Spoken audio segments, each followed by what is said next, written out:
Welcome to the Week 1, Part 1 live chat for FIN4602, International Finance. I'm Dr. Mark Dennis, and I'll be guiding you through this course as we explore the fascinating subject of international financial management. During this session, we'll introduce the course, review some expectations, and explore some key concepts that will form the foundation for the rest of the term. My goal is to help you feel more confident and ready to take on another exciting course.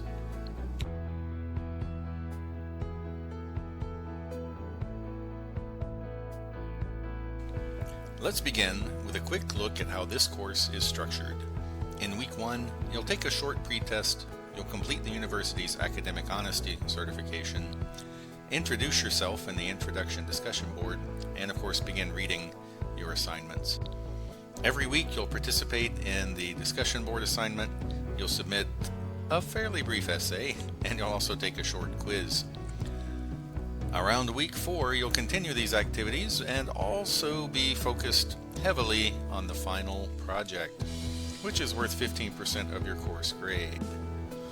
In fact, you should start reviewing the final project as early as possible and begin outlining your strategy. We'll wrap up the term with a post-test, which is also worth 5% of your final grade. The rhythm of the course is consistent, so once you settle into it, it should feel quite manageable.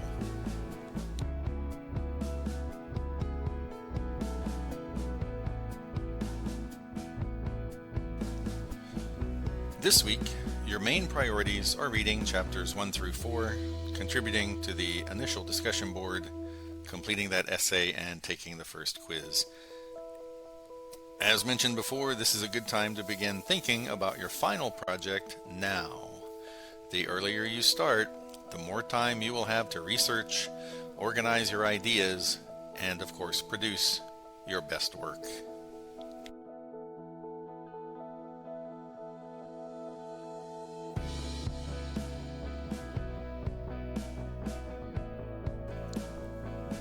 Managing the multinational corporation.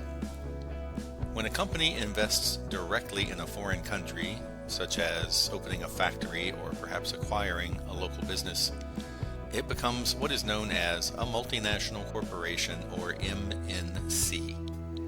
Today, many major economic functions are highly globalized. That means businesses often operate in multiple countries at the same time, facing opportunities and challenges that extend far beyond their home markets.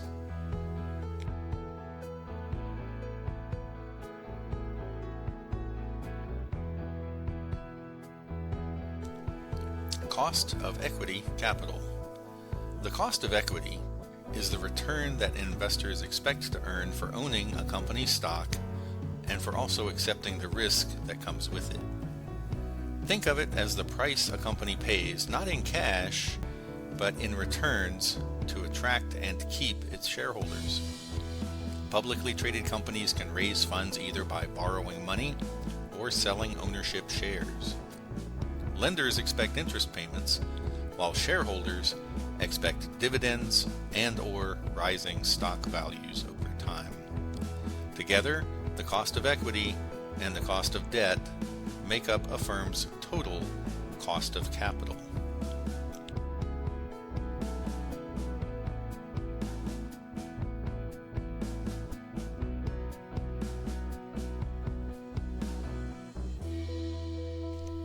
Capital projects. Choosing which capital projects to invest in is one of the most important decisions financial managers make. These are long-term commitments, like building a new plant, developing a new product, or expanding into a foreign market. To decide wisely, managers must compare the potential returns on these projects with the company's cost of capital. If the expected return is higher than the cost, the project could create value for shareholders.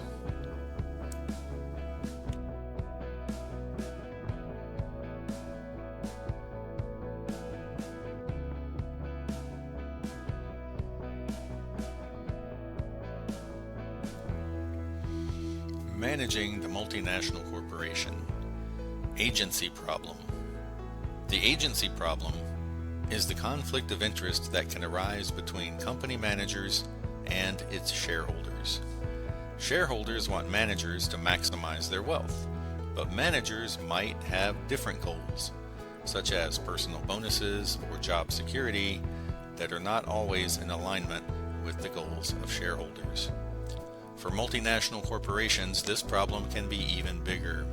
Why? Because it's much more difficult to monitor managers who are running subsidiaries far from the corporate headquarters, often in different cultures and different business environments.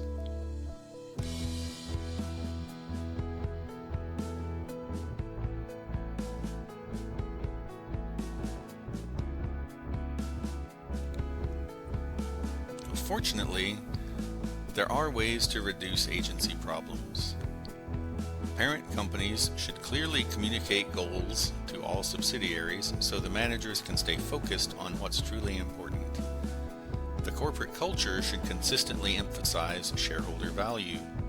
Laws like the Sarbanes-Oxley Act, or simply SOX, require managers to follow stricter rules for transparency and accountability. For example, SOX requires executives to personally certify the accuracy of financial statements.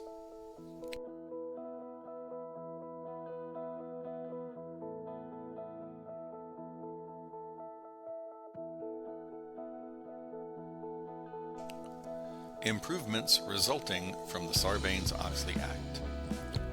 SOX also improved corporate governance in practical ways. Companies now often keep centralized databases to store information consistently across all subsidiaries. Automated systems can flag unusual results that may need review.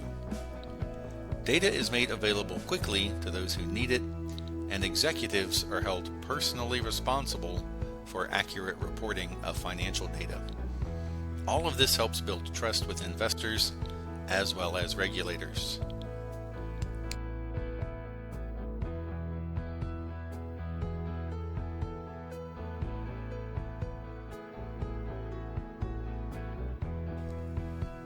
Management structure.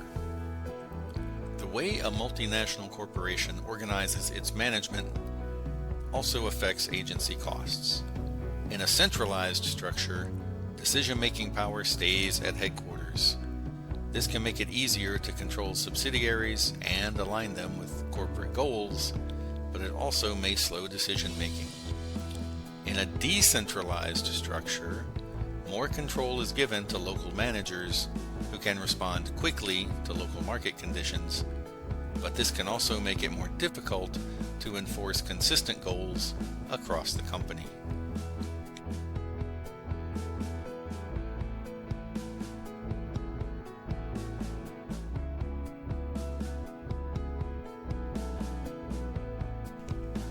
Why multinational corporations pursue international business.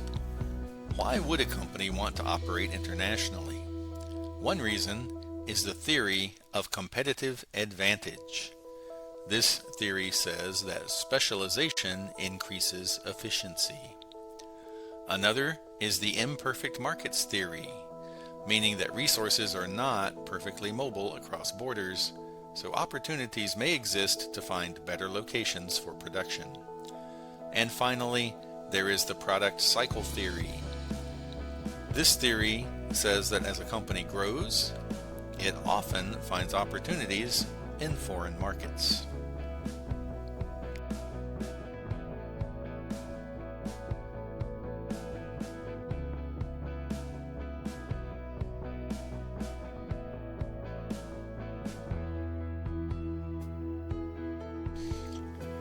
Theory of competitive advantage. Countries often have unique advantages. Some may excel at technology, others may have lower labor costs. These differences often lead countries to specialize in producing those things that they do best, and they trade for the rest. In short, comparative advantage drives international trade.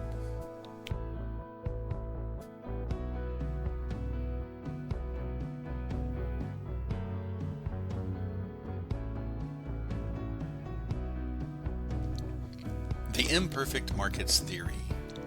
If every market were exactly perfect, resources like labor, capital, and raw materials could move freely across borders, and there would be no advantage to producing in one place over another. In the real world, however, markets are imperfect. There are differing costs, regulations, and numerous barriers. These limitations can actually create opportunities for those businesses who are willing to expand internationally.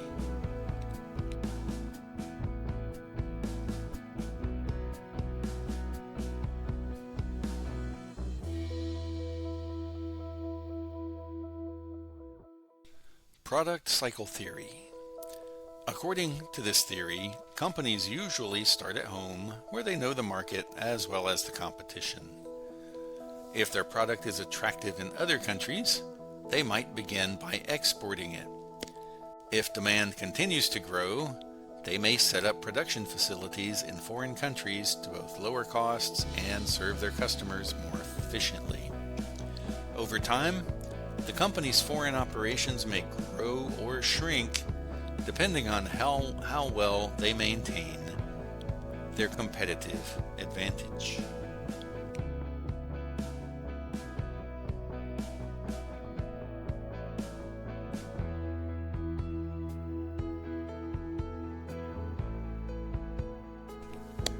Balance of payments. The balance of payments is like a financial report card for a country.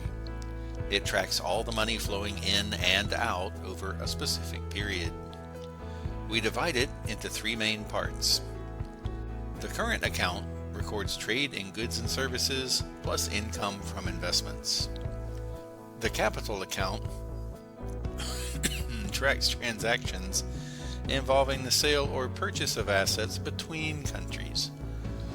And the financial account covers certain investments, such as foreign direct investment and portfolio investment, that show how money is moving across borders.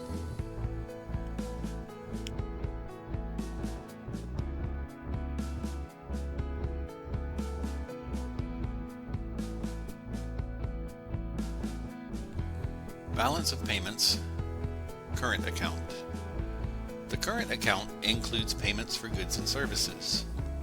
Goods are tangible items like cars, electronics, and agricultural products.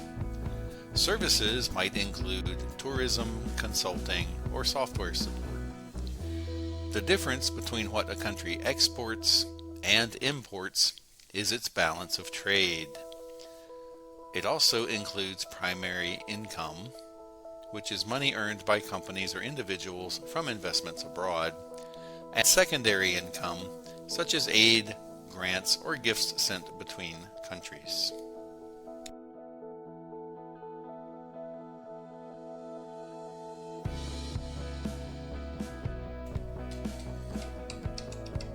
Balance of payments, the financial account.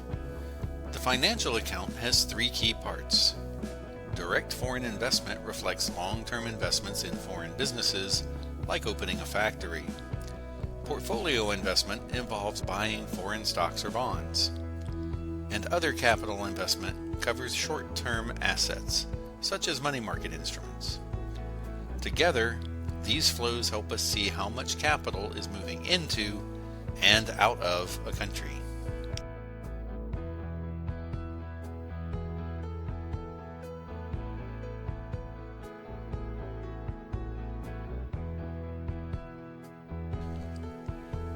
The foreign exchange market, often referred to simply as Forex, is where currencies are bought and sold.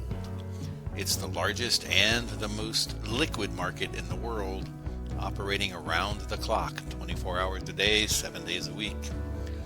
An exchange rate tells you how much one currency is worth compared to another. Most trading happens between banks or between banks and large institutional investors.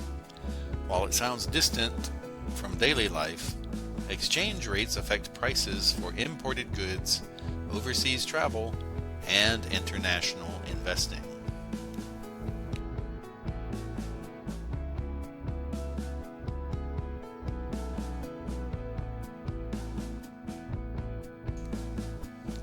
Foreign exchange quotations.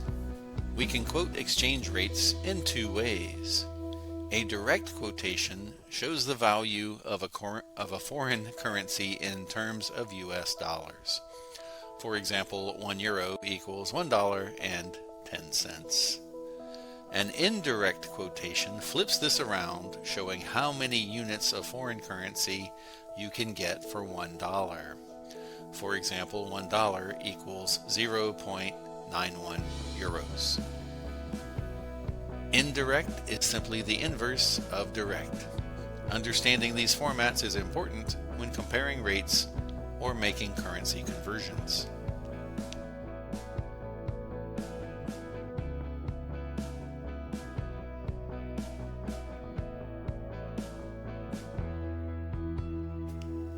International credit market. Sometimes one bank cannot or simply will not lend all the money a large multinational corporation might need. In these cases, a syndicate of banks join together to provide the loan.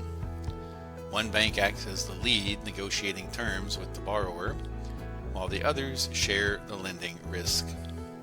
This spreads risk among multiple institutions while also giving the borrower access to a much larger potential pool of funds.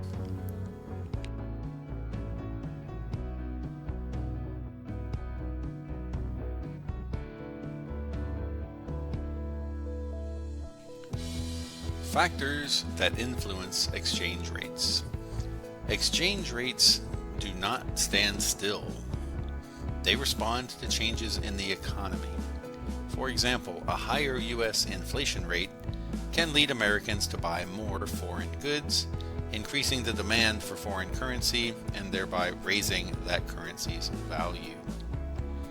Higher U.S. interest rates can make dollar deposits more attractive, pushing up the dollar's exchange rate. And then there's the real interest rate, which considers inflation. This is captured using a tool called the Fisher effect. These forces are constantly interacting, which is why exchange rates can change quickly.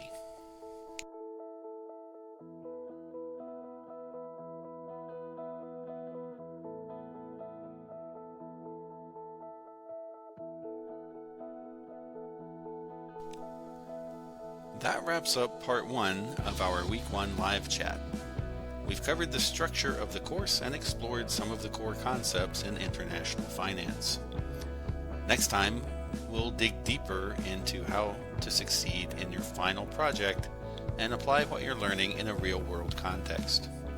For now, start your reading, join the discussions, and keep the momentum going. You've got this.